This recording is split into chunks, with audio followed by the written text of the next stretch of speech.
Meet me. Welcome back, boys, to another squirrely review. I know it's been a while, but I built this hero fairly recently and I've been loving her, so of course we had to talk about her. So today we're going to be reviewing Fire Ravimus. As always, we're going to go over her skills first, then we're going to discuss her builds, an arena showcase, and then a summary. Let's get started. Alright, so let's talk about all her skills. Her S1, very basic.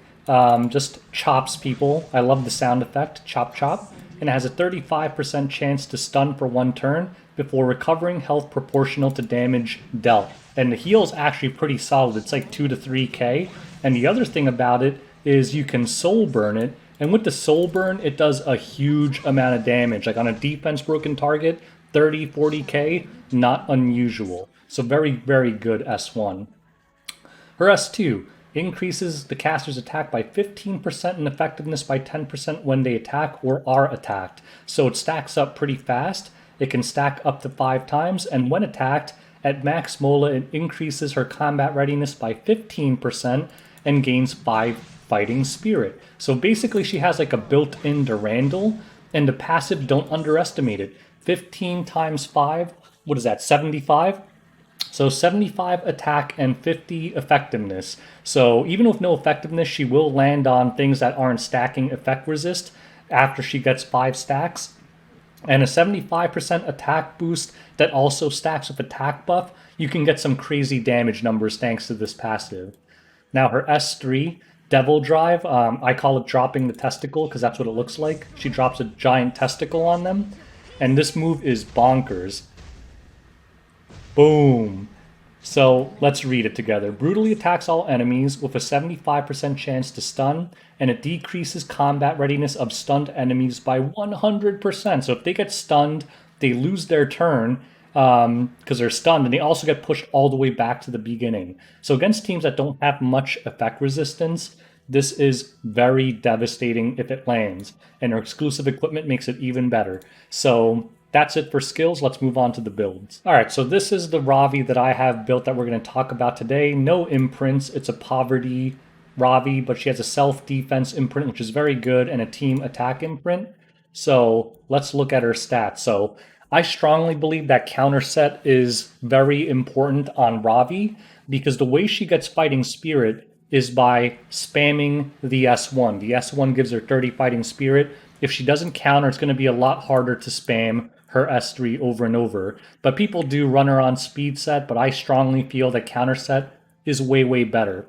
So these are mine stats. You can be a little cheap on attack because of her passive, but I still like her to hit hard. So I'd say go around 2,500 to 3,000 attack, depending on what your gear permits. Ideally, a minimum of 1250 defense. Ideally, if I could get her to 14 to 1500, I'd be much happier with that. HP, you want at least 15k. Some people go all the way up to 20k. Speed, I would say at least 150. She does have that built-in Durandal, but you don't want her to get turn cycled too much. A lot of people would even say more like 180. If you're on speed set, you should definitely be 180 plus. But on counter set, I'd say at least 150. Crit chance, obviously, you want as close to 100 as possible. Crit damage, I'd say at least 225 plus. The more, the better. Effectiveness, you don't need any because of the way her S2 works, and you're not going to be stunning like Soul Weavers anyway. So you can move these stats around as much as you want, but these are the stats that I felt were the best balanced. I wanted her to hit hard, be moderately fast, and have moderately good tank ability, and it works for me. You're going to notice mine's not on immunity. I don't think immunity is that important on Ravi because she's not a turn 1 hero. She ramps up over time, so if she loses her first turn, it's not a big deal. I'd rather get the extra stats that I could, other than trying to save her useless turn 1 where all she's going to do is S1 somebody. Exclusive equipments. I strongly recommend the S1 one, especially if you're on counter, because you have a chance to dispel buffs, and this has won me many games. I don't remember what this one does. The third one, actually, let's just read them all. The third one increases stun chance by 10%. Some people do use that. I still think the S1's the best, and the S2 one, from what I remember, is not useful, but you guys can look that up yourselves. Artifact. I strongly recommend Timeless Anchor. Some people run Crimson Seed, but I think Timeless Anchor is much better because Crimson Seed can only proc once per turn, and Timeless Anchor can proc infinite times. The one good thing about Crimson Seed, though, is it can remove a debuff as soon as it lands. Timeless Anchor, if you get debuffed and you didn't have any debuffs, it won't do anything. Other artifacts, like people, I've seen them on Sigurd's Scythe. A lot of them use it on Sigurd's Scythe so she can also heal on the S3 because her S3 does not heal, and they kind of use this to kind of spam it. But I found that if I don't have Timeless Anchor, what happens more often than not is that she gets stun locked and controlled, and that costs me a lot of games. So I'd rather have Timeless Anchor than the Sigurd Scythe. But that's up to you. You can also use like Hellcutter, Durandal, etc., etc. I still think Timeless Anchor is the best because she's very stat hungry and you can't really afford to build much effect resist. So that's my discussion on her build. Let's move on to everyone's favorite, the PvP showcase. Alright, so is Ravi good in Arena? Well, let's find out. The game warns me because it doesn't have faith in Ravi like I do. But I believe in Ravi. And this is a counter set Ravi. Let's see if she can just solo this entire team by herself. Are you guys dubious? Well, you should be, because this is a pretty stupid team I'm using. But, we'll see. We'll see what happens. So, what should I do here? Alright, we'll just heal up Ravi. We'll just do it. And Politis does her nonsense. But we get to get pushed up a little bit, and it doesn't matter because Rowan's going to heal, so we'll just chop this thing for now. And you see that Demon's Blood thing? Every time she attacks or gets attacked, she's going to get stronger and stronger. So she's going to get more and more beast mode. So they're going to be stuck on Ruel. No problem, I'm going to S3 Ruel, and then they're going to go right back to chomping away at Ravi, which is what I want to happen. Alright, so we survived that initial onslaught, and now they're going to switch to attacking Ravi, and it's a Ravi festival time. So what should we do? Let's just chop the T-Surin. We stun her. Oh, stuns my Ravi. Come on, Timeless Anchor. Timeless Anchor is not proccing. One more shot. There we go. And now we can drop what I call the testicle. So she drops the giant testicle on them. Boom! When we stun them up, we get some big damage out. We'll just attack this Politis here. Alright. T-Surin does this nonsense again. And we're not getting any counters, unfortunately, but that's okay. Oh, I should have killed T-Surin. So we chop that. Oh, there we go. Boom! And we kill the Politis. We counter again! And this is why Ravi's good. Look at her just chopping away at them. Sure, we'll heal Ravi this time. She's earned it.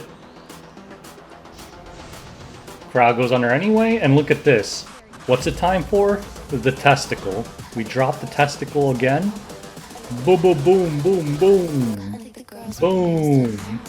And T-Surin's almost dead now, so we're gonna poke her. Blip. And this is why Ravi's good. And you know what? Let's just chop up this Rowana. Boom, boom. Look at that big damage. Rowana's dead. And now it's just an LR Crow left, which is no problem because there's no way an LR Crow is going to solo a Ravi because Ravi has that self-heal on her S1. So let's just get right to chopping. Chopping, chopping, chopping. And this should do it. Let's drop the testicle. Boom. Boom, boom, boom, boom. Boom. So the 2v4 Ravi squad worked. Let's try another one. Alright, let's try a completely different defense this time. We're going to use the exact same squad. See how much effectiveness this F Tenebria has. Boom, boom, boom, boom, boom. Not enough. Oh, and look. We can just get right to chopping. What should we chop? Boom. Cerise. Oh. Uh-oh. We got ourselves a Ooh, ow. What should I heal? I'll heal Ruel because the Celine's not gonna S3 the Ravi. There we go, Ravi takes some heat, that's fine. And then Celine will go on Ruel because Ravi is fire. Ravi gets pushed up to the front. Maybe we can even just chop this Celine. And look at that, we get a nice little stun action there. Let's just get the skill nullifiers off. That's the play, right? Oh, Elbrus. This should push up Ravi in front of FCC. And it does. And now we can drop the testicle. So we're going to go ahead and do that. And Ravi is actually getting real low. The S3 does not heal her, so Ravi might die here. That's okay. We'll just revive her and let her get back to work. Okay. So boom, let's bring the Ravimus back.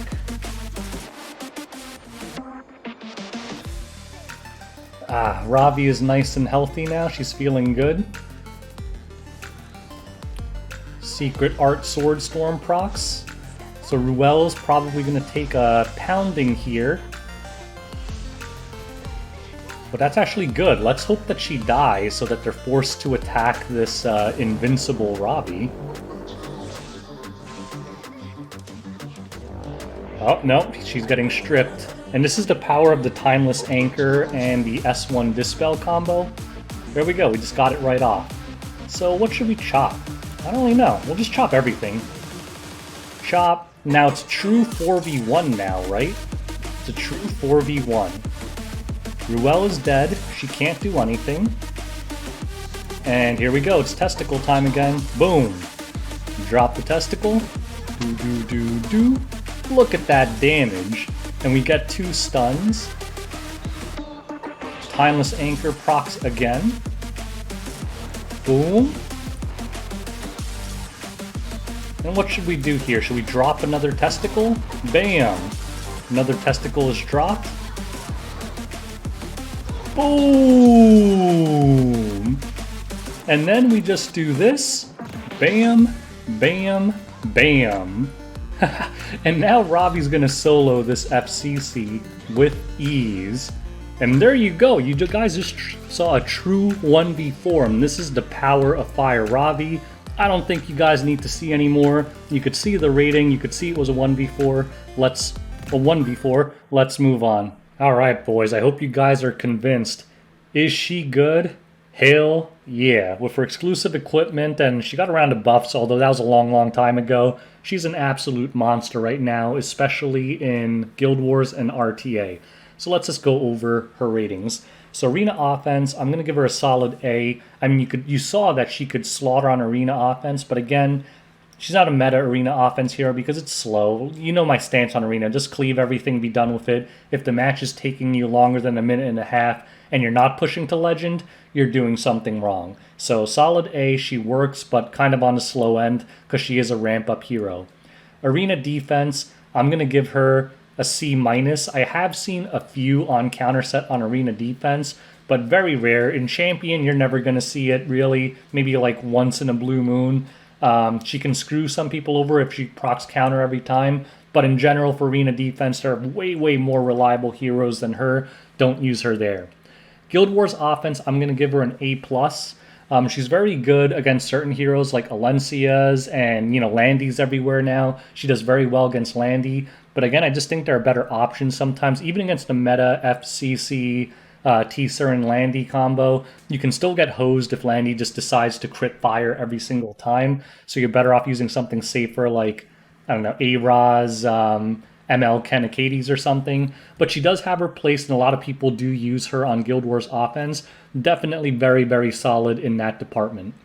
Guild Wars Defense, I'm going to give her a B-. I have seen her in a few defenses. I had some guildies lose to some top tier ones, but in general, she's pretty easy to counter.